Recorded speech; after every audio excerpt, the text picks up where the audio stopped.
Hey guys, I hope you're doing well today. Today I want to talk about the one thing that'll absolutely destroy your ability to retire early, plan for retirement, or live a life of financial freedom. I'm going to talk about what this is. I'm going to talk about why I use an analogy of a torpedo. I'm going to have an awesome shout out to a movie from the 80s and 90s I think you'll enjoy if you're a Gen Xer or a Boomer.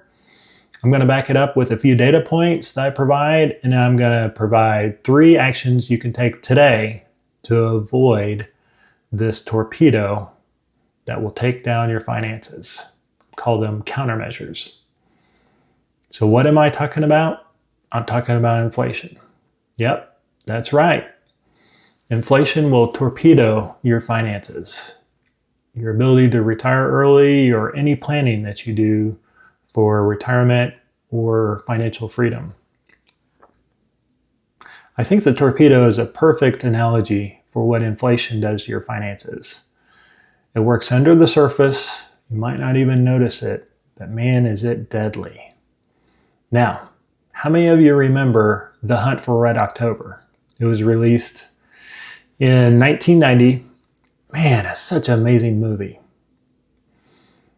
Sean Connery, Alec Baldwin, awesome acting, awesome story, Tom Clancy novel, right? Based on it. Even the music was amazing. And how about this? Gen X Boomer, when was the last time you got out one of these? I dug this out of the closet just for you guys. Cassette tape, right? When was the last time you showed one of these to your kids or grandkids? I don't even know why I keep this stuff anymore. I guess it's because I maybe I'd like to show my grandkids someday. How about you? Do you guys keep stuff from the 80s and 90s? Leave a comment below. I'd be excited to read about it.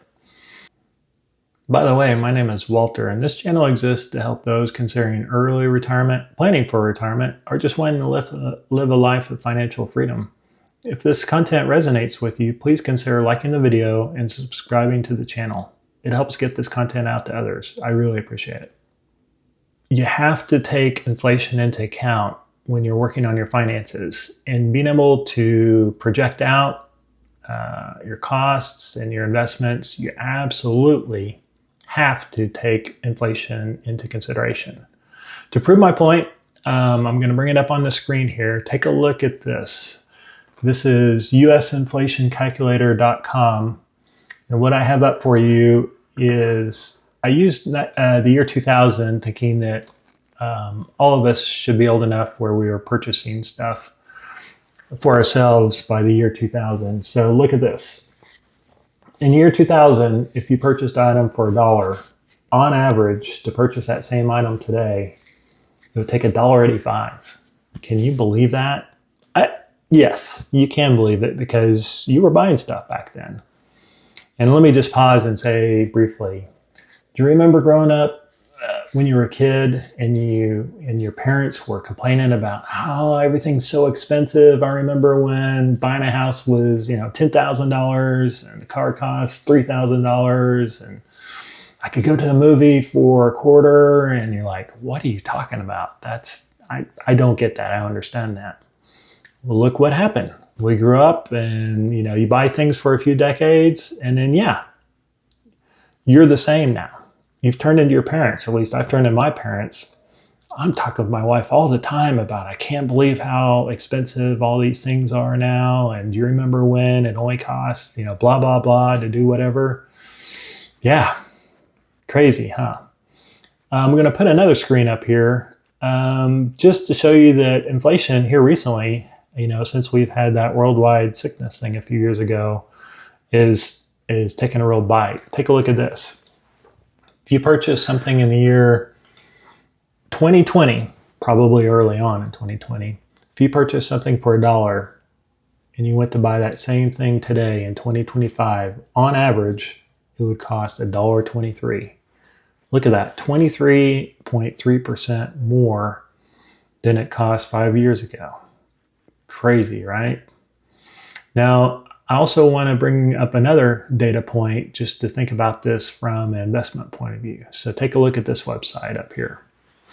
Okay, this is officialdata.org. And it really has to do with investing in the stock market and what, $1 invested in whatever 1913 would equal today.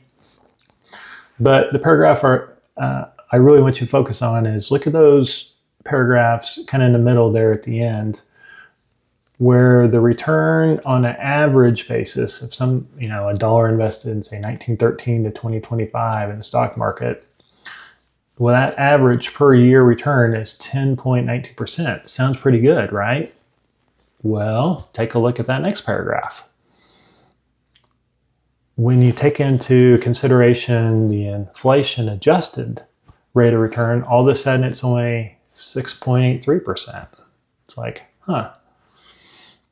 So that inflation adjusted rate, or what they might say the real rate of return, factors in inflation versus just that nominal rate is what you would call it. That nominal rate of return that does not factor in inflation into the return. Take a look at this next one I'll put up. It's about, again, thinking if you invested $10,000 in the stock market in the year 2000, hopefully you were socking a little bit of money back away back then for retirement.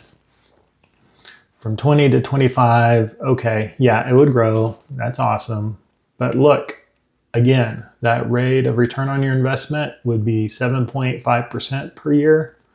But look, that'd be the nominal rate, right? Now look at the real rate, the inflation adjusted rate of return, and it's only 5.25%. There's a difference there. You have to keep inflation in mind when you're looking and projecting out retirement returns. Okay, now my 3 actions you can take today to deploy countermeasures for this inflation torpedo coming at your finances. Action number 1, you must put your short-term cash in some sort of savings in order to protect it from the erosion of inflation on your purchasing power. I would suggest a high-yield savings account. I'm talking about cash that you'll need over the next couple of months, maybe up to a year. If you just put it in a normal, regular, local bank savings account, you're not going to make hardly any sort of return on that. And all the while, inflation's doing its dirty work, right? So if you don't have a high yield savings account yet, it's super easy. You could go to bankrate.com, click on high yield savings, and just go through the list. Look for one that has a 4-star or better rating that you would feel comfortable with. Some of them might require that you have a minimum amount that you invest or a minimum balance that you keep for that rate of return. So you'll just have to kind of go through and sort out the details. If you'd like another website, you can go to nerdwallet.com, and I think they have a current article where they list the top high yield savings account. So put that cash to work for you so that it's not losing that purchasing power while you're waiting to use it. Action number 2, when you look to project out your future expenses, which you have to do, if you're retired early or you're in retirement or for that life of financial freedom, you're going to have to do some planning and project out your future expenses.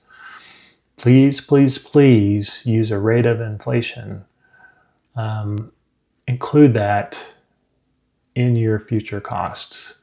So whether you're using a spreadsheet or you're using some software, or even if you're working with a financial planner, ask them what is the rate of inflation they're using as they're projecting out your costs over time. And it could be different. There is this concept of a personal rate of return where, if you have money that you're saving up or you need to spend for college, well, the rate of inflation for college and medical expenses goes up higher than just the general rate of inflation. But regardless, please factor in inflation in your future expenses. I would suggest at the very minimum, use a 2.5% rate of inflation. I would even suggest going higher, maybe a 3 to 3.5%, just to be a little bit more on the conservative side. But again, regardless of what rate you use, please, please, please include a rate of inflation of 2.5% or 3 or 3.5%. Put something in there as you're projecting out your future expenses. Action number 3, same thing on the investment side.